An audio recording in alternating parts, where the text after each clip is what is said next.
ആകാശവാണി. നമസ്കാരം. പ്രാദേശിക വാർത്തകൾ വായിക്കുന്നത് അഞ്ജന പുതിയമഠം.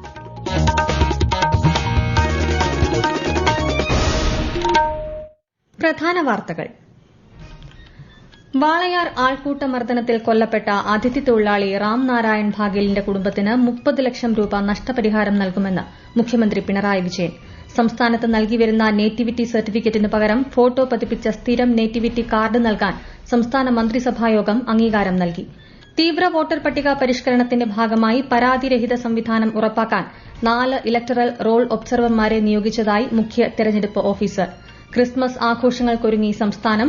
ക്രൈസ്തവ ദേവാലയങ്ങളിൽ ഇന്ന് പ്രത്യേക പ്രാർത്ഥനകൾ. ആശംസകൾ നേർന്ന് രാഷ്ട്രപതി ഉൾപ്പെടെയുള്ള പ്രമുഖർ. പക്ഷിപ്പനിക്കെതിരെ ആലപ്പുഴ, കോട്ടയം ജില്ലകളിൽ ജാഗ്രത ശക്തമാക്കി ആരോഗ്യവകുപ്പ്. ഐസിസി വനിതാ T20 അന്താരാഷ്ട്ര ബൌളിംഗ് റാങ്കിങ്ങിൽ ദീപ്തി ശർമ്മ 1ാം സ്ഥാനത്ത്. വാർത്തകൾ വിശദമായി. 12,015 കോടി രൂപയുടെ ഡൽഹി മെട്രോ 5 വേ ഘട്ട വികസനത്തിന് അംഗീകാരം നൽകി കേന്ദ്ര മന്ത്രിസഭ. 3 മെട്രോ ഇടനാഴികൾക്കാണ് അംഗീകാരം ലഭിച്ചത്. ഇതിനായി 13 പുതിയ മെട്രോ സ്റ്റേഷനുകൾ നിർമ്മിക്കുമെന്നും കേന്ദ്രമന്ത്രി അശ്വിനി വൈഷ്ണവ് ന്യൂഡൽഹിയിൽ വാർത്താസമ്മേളനത്തിൽ അറിയിച്ചു. പുതിയ മെട്രോ ഇടനാഴി കണക്ടിവിറ്റി വർദ്ധിപ്പിക്കുമെന്നും കേന്ദ്രമന്ത്രി പറഞ്ഞു. AST സ്പേസ് മൊബൈലിന്റെ ബ്ലൂബേർഡ് ബ്ലോക്ക് 2 ഉപഗ്രഹത്തെ വിജയകരമായി ഭ്രമണപഥത്തിലെത്തിച്ച് ISRO. ശ്രീഹരിക്കോട്ടയിലെ സതീഷ് ധവാൻ ബഹിരാകാശ കേന്ദ്രത്തിൽ നിന്ന് രാവിലെ 8:55-നായിരുന്നു വിക്ഷേപണം. LVM-3യുടെ 3ാം വാണിജ്യ വിക്ഷേപണ ദൌത്യമാണിത്. ISROയുടെ വിജയത്തിൽ ഉപരാഷ്ട്രപതി, പ്രധാനമന്ത്രി, കേന്ദ്രമന്ത്രിമാർ ഉൾപ്പെടെയുള്ളവർ അഭിനന്ദനം അറിയിച്ചു. വാളയാർ ആൾക്കൂട്ട കൊലപാതകത്തിൽ ഫലപ്രദമായ അന്വേഷണം ഉറപ്പാക്കുമെന്ന് മുഖ്യമന്ത്രി പിണറായി വിജയൻ. പ്രതികൾക്ക് പരമാവധി ശിക്ഷ ഉറപ്പാക്കുമെന്നും മുഖ്യമന്ത്രി പറഞ്ഞു. ആൾക്കൂട്ട മർദ്ദനത്തിൽ കൊല്ലപ്പെട്ട അതിഥി തൊഴിലാളി റാം നാരായൺ ഭാഗേലിന്റെ കുടുംബത്തിന് മുഖ്യമന്ത്രിയുടെ ദുരിതാശ്വാസ നിധിയിൽ നിന്ന് 30 ലക്ഷം രൂപ നഷ്ടപരിഹാരം നൽകുമെന്നും അദ്ദേഹം പറഞ്ഞു.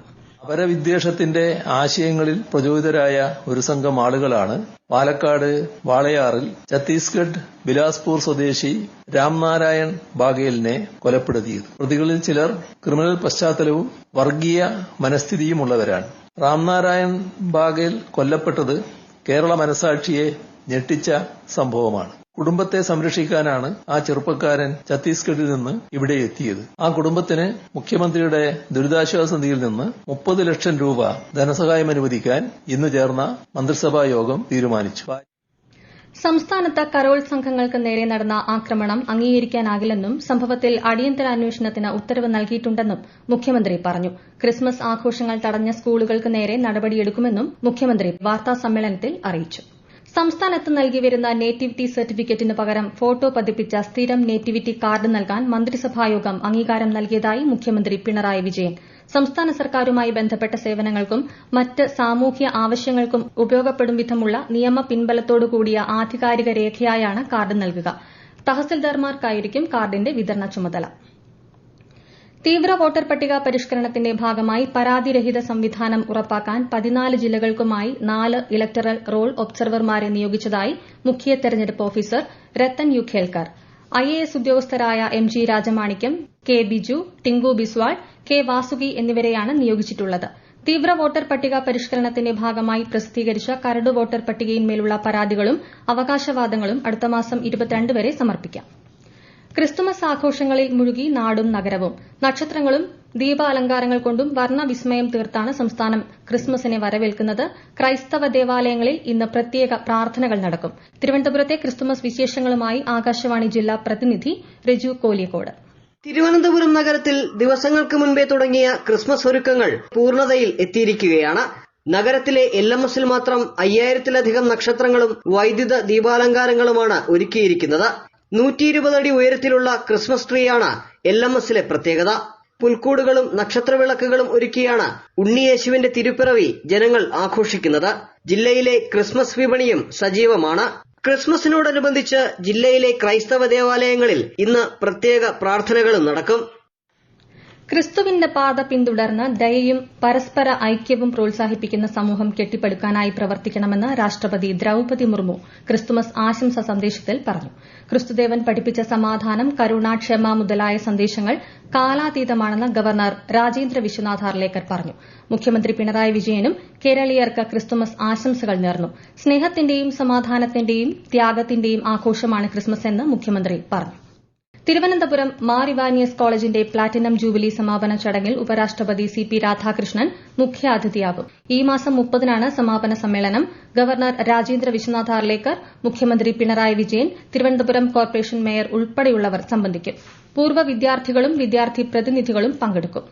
ഈ വാർത്തകൾ ആകാശവാണിയിൽ നിന്ന്. ആകാശവാണി വാർത്തകളും വാർത്താധിഷ്ഠിത പരിപാടികളും all India radio news Thiruvananthapuram YouTube ചാനലിലും @all India radio news Thiruvananthapuram Facebook പേജിലും AR News_ തിരുവനന്തപുരം ഇൻസ്റ്റഗ്രാം അക്കൌണ്ടിലും @AR News_TVM X ഹാൻഡിലും ലഭ്യമാണ്. പ്രധാനമന്ത്രി നരേന്ദ്രമോദി ആകാശവാണിയിലൂടെ ജനങ്ങളുമായി ആശയങ്ങൾ പങ്കുവയ്ക്കുന്ന പ്രതിമാസ പ്രഭാഷണ പരിപാടി മൻ കി ബാത് ഈ മാസം 28-ന് രാവിലെ 11 മണിക്ക്. പരിപാടിയുടെ 129-ാം പതിപ്പാണ് ഇത്. മൻ കി ബാത്തിലേക്കുള്ള ആശയങ്ങളും അഭിപ്രായങ്ങളും മൈ ജിഒവി, നമോ ആപ്പ് എന്നിവയിലൂടെയോ 1800117800 എന്ന ടോൾ ഫ്രീ നമ്പറിലോ ഈ മാസം 26 വരെ അറിയിക്കാം. സംസ്ഥാനത്ത് ആലപ്പുഴ, കോട്ടയം ജില്ലകളിൽ പക്ഷിപ്പനി സ്ഥിരീകരിച്ച സാഹചര്യത്തിൽ ആരോഗ്യവകുപ്പ് ജാഗ്രതാ നിർദ്ദേശം പുറപ്പെടുവിച്ചു. ചത്തതും രോഗം വന്നതുമായ പക്ഷികളെ കൈകാര്യം ചെയ്യുന്നതിൽ വിലക്ക് ഏർപ്പെടുത്തിയിട്ടുണ്ട്. കൂടുതൽ വിവരങ്ങളുമായി ആകാശവാണി ആലപ്പുഴ ജില്ലാ പ്രതിനിധി ആർ രവികുമാർ. ആലപ്പുഴ, കോട്ടയം ജില്ലകളിൽ 11 സ്ഥലങ്ങളിലാണ് പക്ഷിപ്പനി സ്ഥിരീകരിച്ചത്. ദേശാടന പക്ഷികളുടെ വരവാണ് രോഗവ്യാപനത്തിന് കാരണമായി വിലയിരുത്തുന്നത്. രോഗബാധ കണ്ടെത്തിയ സ്ഥലങ്ങൾക്ക് 10 കിലോമീറ്റർ ചുറ്റളവിൽ പുതിയ പക്ഷികളെ കൊണ്ടുവരുന്നതിനും പക്ഷികളെ പുറത്തേക്ക് കൊണ്ടുപോകുന്നതിനും കർശന നിയന്ത്രണം ഏർപ്പെടുത്തിയിട്ടുണ്ട്. നന്നായി പാചകം ചെയ്ത മാംസവും മുട്ടയും മാത്രമേ ഉപയോഗിക്കാവൂ. രോഗപ്രതിരോധത്തിന്റെ ഭാഗമായി പക്ഷികളെ കൊന്നൊടുക്കുന്ന ജോലി വെള്ളി, ശനി ദിവസങ്ങളിലാണ് ആലപ്പുഴയിൽ നടക്കുന്നത്. ഏകദേശം 20,000-ത്തിലധികം പക്ഷികളെയാണ് കൊന്നൊടുക്കുന്നത്. ICC വനിതാ T20 അന്താരാഷ്ട്ര ബൌളിംഗ് റാങ്കിങ്ങിൽ ഇന്ത്യൻ ഓൾറൌണ്ടർ ദീപ്തി ശർമ്മ 1-ാം സ്ഥാനത്തെത്തി. ശ്രീലങ്കയ്ക്കെതിരായ ആദ്യ T20 മത്സരത്തിലെ പ്രകടനമാണ് ദീപ്തിയെ പട്ടികയിൽ ഒന്നാമതെത്തിച്ചത്. 737 പോയിന്റോടെയാണ് നേട്ടം. ഓസ്ട്രേലിയൻ ഫാസ്റ്റ് ബൌളർ അനബൽ സദർലാൻഡിനെ മറികടന്നാണ് ദീപ്തി പട്ടികയിൽ മുന്നിലെത്തിയത്. മണ്ഡലപൂജയോടനുബന്ധിച്ചുള്ള തങ്കയങ്കി രഥഘോഷയാത്ര 2-ാം ദിനവും തുടരുന്നു. തങ്കയങ്കി കണ്ടുതൊഴാൻ വലിയ ഭക്തജന തിരക്കാണ് അനുഭവപ്പെടുന്നത്. ഘോഷയാത്ര പത്തനംതിട്ടയിലെ കുമ്പഴയിലെത്തി. 3 ദിവസങ്ങളിലായി 76 സ്വീകരണ ഇടങ്ങൾ പിന്നിട്ട് ഘോഷയാത്ര 26-ന് വൈകിട്ട് സന്നിധാനത്തെത്തും. തുടർന്ന് തങ്കയങ്കി ചാർത്തി സന്നിധാനത്ത് മഹാദീപാരാധന നടക്കും. 27-ന് രാവിലെ 10:10-നും 11:30-നും ഇടയിലാണ് മണ്ഡലപൂജ. രാജ്യത്തെ ഓഹരി വിപണികളിൽ നഷ്ടം. സെൻസെക്സ് 116 പോയിന്റ് നഷ്ടത്തിൽ 85,409-ലും നിഫ്റ്റി 35 പോയിന്റ് ഇടിഞ്ഞ് 26,140-ലും വ്യാപാരം അവസാനിപ്പിച്ചു. സ്വർണ്ണവില കൂടി. പവന് 280 രൂപ കൂടി 1,01,880 രൂപയും ഗ്രാമിന് 12,735 രൂപയുമാണ് ഇന്നത്തെ വില. Viksit Bharat guarantee for Rozgar and Ajeevika mission Gramin act വരുമാനം ഉറപ്പുവരുത്തുന്നതിനൊപ്പം കാർഷിക സുസ്ഥിരത, ഗ്രാമീണ ഉൽപാദനക്ഷമത എന്നിവ ശക്തമാക്കുമെന്ന് പ്രധാനമന്ത്രി നരേന്ദ്രമോദി. നിയമത്തെക്കുറിച്ച് കേന്ദ്രമന്ത്രി ശിവരാജ് സിംഗ് ചൌഹാന്റെ ലേഖനം സമൂഹമാധ്യമത്തിൽ പങ്കുവയ്ക്കുകയായിരുന്നു അദ്ദേഹം. പാലക്കാട് കരോൾ സംഘത്തിന് നേരെയുണ്ടായ ആക്രമണം ദൌർഭാഗ്യകരമെന്ന് കർദിനാൾ മാർ ബെസേലിയോസ് ക്ലീമിസ് കാത്തോലിക്ക ബാവ. ആഘോഷങ്ങൾക്ക് നേരെ ആക്രമണം നടക്കാൻ പാടില്ലാത്തതാണെന്നും ഇതുവഴി വെറുപ്പ് സമ്പാദിക്കാൻ മാത്രമേ കഴിയൂവെന്നും അദ്ദേഹം പറഞ്ഞു. ഇത്തരം ആക്രമണങ്ങൾ ആവർത്തിക്കാതിരിക്കേണ്ടത് അധികാരികളുടെ ഉത്തരവാദിത്തമാണെന്ന് അദ്ദേഹം അറിയിച്ചു. 2023-ലെ ഫോക്ക് ലോർ അക്കാദമി അവാർഡുകൾ സാംസ്കാരിക വകുപ്പ് മന്ത്രി സജി ചെറിയാൻ പ്രഖ്യാപിച്ചു. 162 നാടൻ കലാ പുരസ്കാരങ്ങളാണ് പ്രഖ്യാപിച്ചത്. നാടൻ കലാരംഗത്തെ സമഗ്ര സംഭാവനകൾക്ക് സംസ്ഥാന സർക്കാർ നൽകിവരുന്ന പുരസ്കാരത്തിന് പുറമെയാണ് ഫോക്ക് ലോർ അക്കാദമി ഈ പുരസ്കാരങ്ങൾ സമർപ്പിക്കുന്നത്. പ്രധാന വാർത്തകൾ വീണ്ടും. വാളയാർ ആൾക്കൂട്ടമർദ്ദനത്തിൽ കൊല്ലപ്പെട്ട അതിഥി തൊഴിലാളി റാം നാരായൺ ഭാഗേലിന്റെ കുടുംബത്തിന് 30 ലക്ഷം രൂപ നഷ്ടപരിഹാരം നൽകുമെന്ന് മുഖ്യമന്ത്രി പിണറായി വിജയൻ. സംസ്ഥാനത്ത് നൽകിവരുന്ന നേറ്റിവിറ്റി സർട്ടിഫിക്കറ്റിന് പകരം ഫോട്ടോ പതിപ്പിച്ച സ്ഥിരം നേറ്റിവിറ്റി കാർഡ് നൽകാൻ സംസ്ഥാന മന്ത്രിസഭായോഗം അംഗീകാരം നൽകി. തീവ്ര വോട്ടർ പട്ടിക പരിഷ്കരണത്തിന്റെ ഭാഗമായി പരാതിരഹിത സംവിധാനം ഉറപ്പാക്കാൻ 4 ഇലക്ടറൽ റോൾ ഒബ്സർവർമാരെ നിയോഗിച്ചതായി മുഖ്യ തെരഞ്ഞെടുപ്പ് ഓഫീസർ. ക്രിസ്മസ് ആഘോഷങ്ങൾക്കൊരുങ്ങി സംസ്ഥാനം. ക്രൈസ്തവ ദേവാലയങ്ങളിൽ ഇന്ന് പ്രത്യേക പ്രാർത്ഥനകൾ. ആശംസകൾ നേർന്ന് രാഷ്ട്രപതി ഉൾപ്പെടെയുള്ള പ്രമുഖർ. പക്ഷിപ്പനിക്കെതിരെ ആലപ്പുഴ, കോട്ടയം ജില്ലകളിൽ ജാഗ്രത ശക്തമാക്കി ആരോഗ്യവകുപ്പ്.